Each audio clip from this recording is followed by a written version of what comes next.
Thanks for joining me today on What I Eat in a Day. Today is kind of a special day. I'm really excited for the meal plans.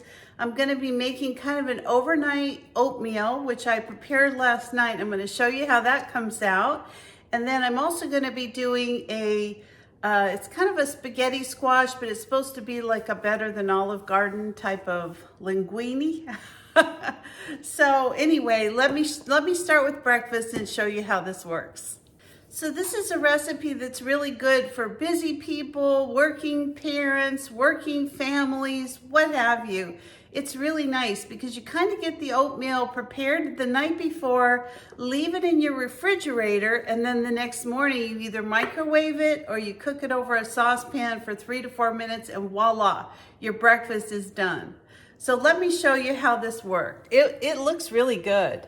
So you're gonna take about half a cup of oats and then you're gonna mix some almond milk with it, some water, different kinds of fruit. I actually put frozen peaches in mine. These are peaches that were off my tree. A little bit of artificial sweetener. I use Monkfruit sweetener. And then you could either use whey protein or a 1% cottage cheese. I'm probably gonna do the cottage cheese or yogurt over it after it's cooked. But this is how it looks after it's been in the refrigerator all night. And I'm just gonna throw it in the saucepan and I'm gonna cook it for about 3 to 4 minutes. Now I decided I'm gonna serve this with a dollop of non-fat Greek yogurt over the top of it. And all I'm gonna do is add just a little teaspoon of Monkfruit sweetener to my yogurt. So when our oats are ready, we're gonna top it with the oatmeal. And like I said, you can also top it with cottage cheese if that's your preference. I love cottage cheese. I could put it on almost anything, but today we're gonna have it with some yogurt. I wanna show you how it looks after it all cooks up. I like the fact these peaches are kind of cooked in with the oatmeal. I think they give it a whole nother level of flavor. Okay, my oatmeal is done. This is how it looks. Make sure you can see that. It's kind of steamy. That looks just beautiful. All right, let's pour this in our bowl.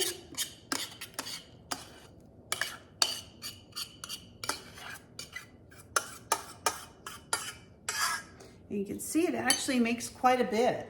I'm going to serve this with a cup of coffee, and I'm going to top this with just a dollop of yogurt.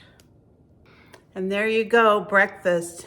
This is my Sweet Dreams oatmeal bowl, and this is the peaches and cream oatmeal. Let's give it a try. So let's give our oatmeal a try. It smells very good.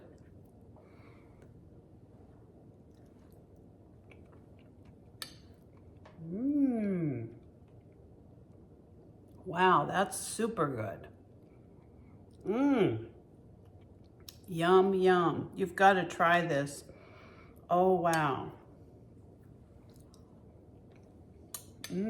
Another great meal by Trim Healthy Mama. So this is what I eat in the morning. I'll bring you back for dinner. So I wanted to make a couple of quick notes about the oatmeal.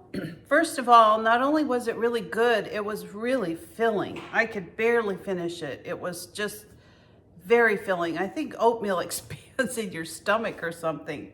And the other thing I wanted to just say on Trim Healthy Mama, I know I've got a lot of subscribers that are also on the Trim Healthy Mama plan, and this is considered an e-meal. So if you're looking for something that's gonna fill you up and help you to feel really good, this is it. This oatmeal inspired dish is just wonderful. So it's time to get started making our dinner. I'm making this meal out of some spaghetti squash. And, you know, typically what I've done, like all the years I've been growing spaghetti squash, is I cut it down the middle, I season it, I put it in the oven for an hour, and I just let it cook. But I had a subscriber write to me and said, why do you go to all that work? Why don't you just put it in whole? It'll cook fine, everything will come out. So this is my first time trying this. That's exactly what I'm gonna do. All I'm gonna do is just put this spaghetti squash on this pan. I'm gonna stick it in the oven at 350 for about an hour. I'll come back and check it just to make sure that it's, you know, cooked before I cut it. and I'll show you the outcome as soon as we get this done.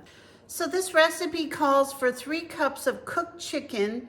I don't have any chicken, but I do have some dark turkey for some turkey that I cooked not too long ago. I have it frozen from my freezer. I freeze them into little 1-cup bags for different dishes. So I'm gonna go ahead and stick that in the microwave just to, you know, defrost it. And I'm gonna use the dark turkey in exchange for the chicken.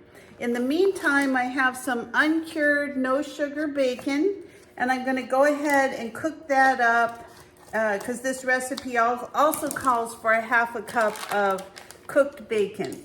So let me get these 2 things going, and then I'll be right back with you. I usually cook up all my bacon at one time. I don't take out a piece at a time. I usually cook it all and then I just throw it in the freezer. I'm all about easy. If you find things that are easy for me to do, I'll be able to stick with them a lot better than, you know, having things at the last minute, trying to make things happen. I'm so busy all the time that this way of doing things really works for me. So let me throw all this bacon in the pan, and I will come right back after the bacon's cooked. All right, I'm just gonna give my bacon a little turn.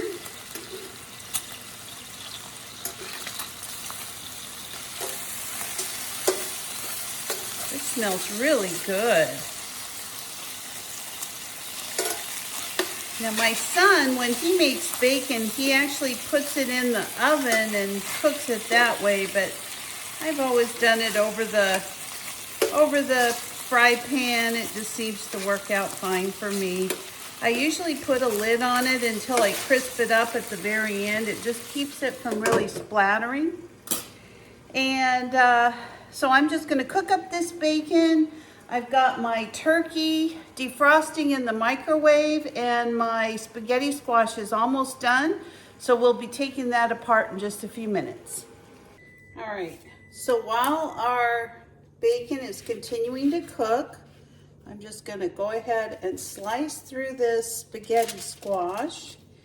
And she's right, it's just completely cooked. It actually looks like it did a really good job. So I'm gonna let it cool for just a second here. In the meantime, I'm gonna take out a little bit of this middle part of these seeds, kind of this mushy part.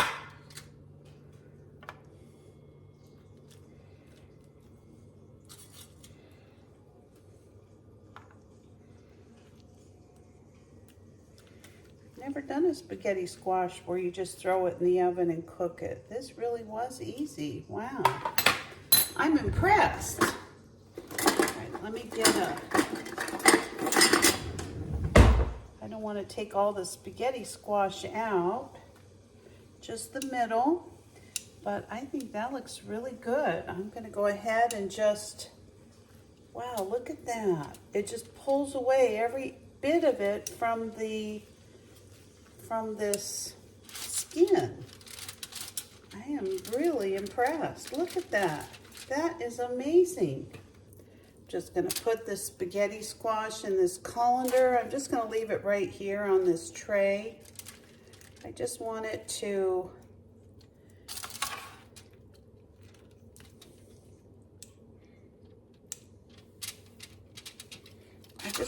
drain so there's not so much liquid.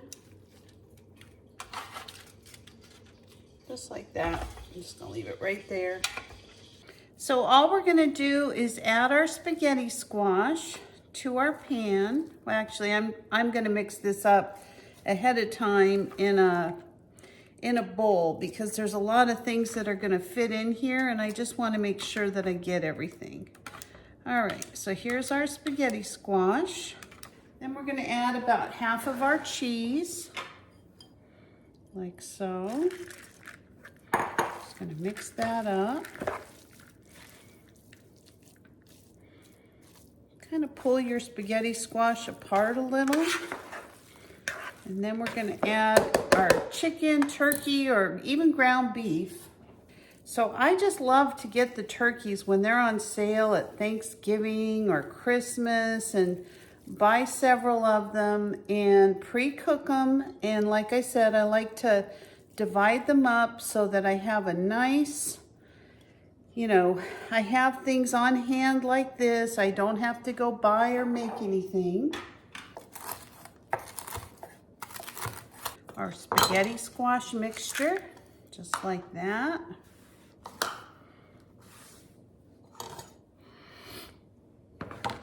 Give it a good toss. You want to get the spaghetti squash broken up like this when you're mixing it together with the bacon and the chicken, or in my case, turkey.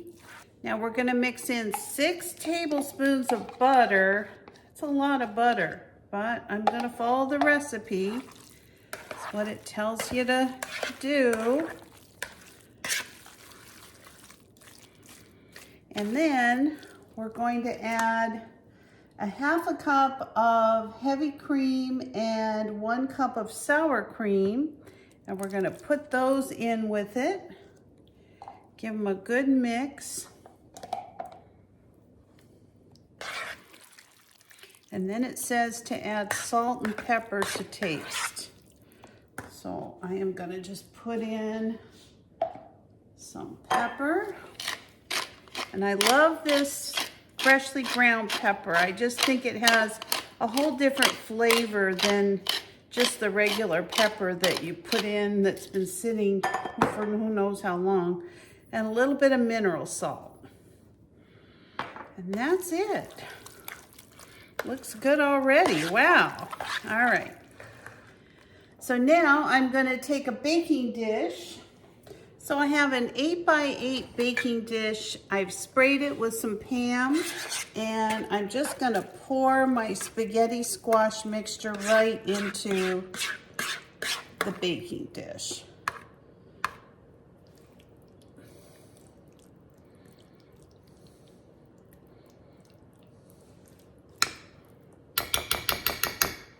I'm gonna put a little bit more of the I'm going to put a little bit more pepper over the top.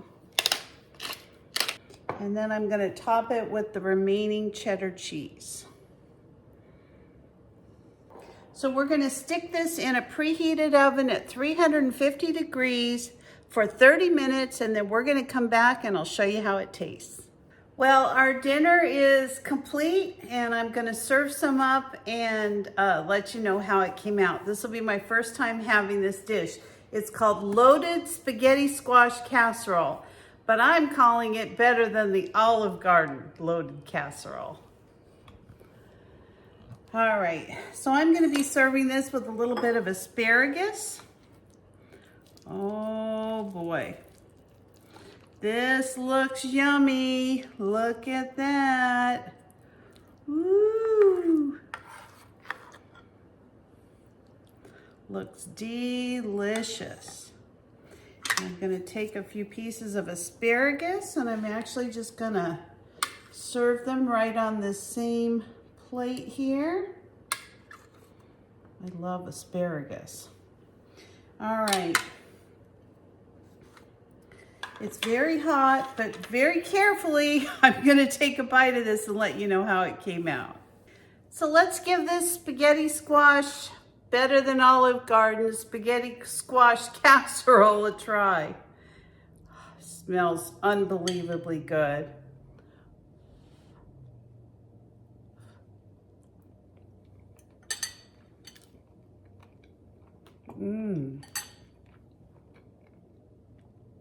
Wow.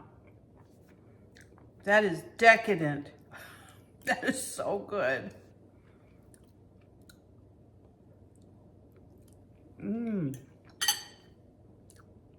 So that is what I eat in a day. I had that delicious oatmeal for breakfast. I have this spaghetti squash casserole with some asparagus for dinner. And later tonight, my husband and I are going to be splitting a pumpkin cinnamon, I call it my pumpkin pie, Ninja Creamy later tonight. So it will be delicious too. So thanks for joining me today. If you're not a subscriber, please consider subscribing to my channel. Give me a like, a thumbs up, or ring the bell for future notifications, and I'll see you next time. Bye-bye.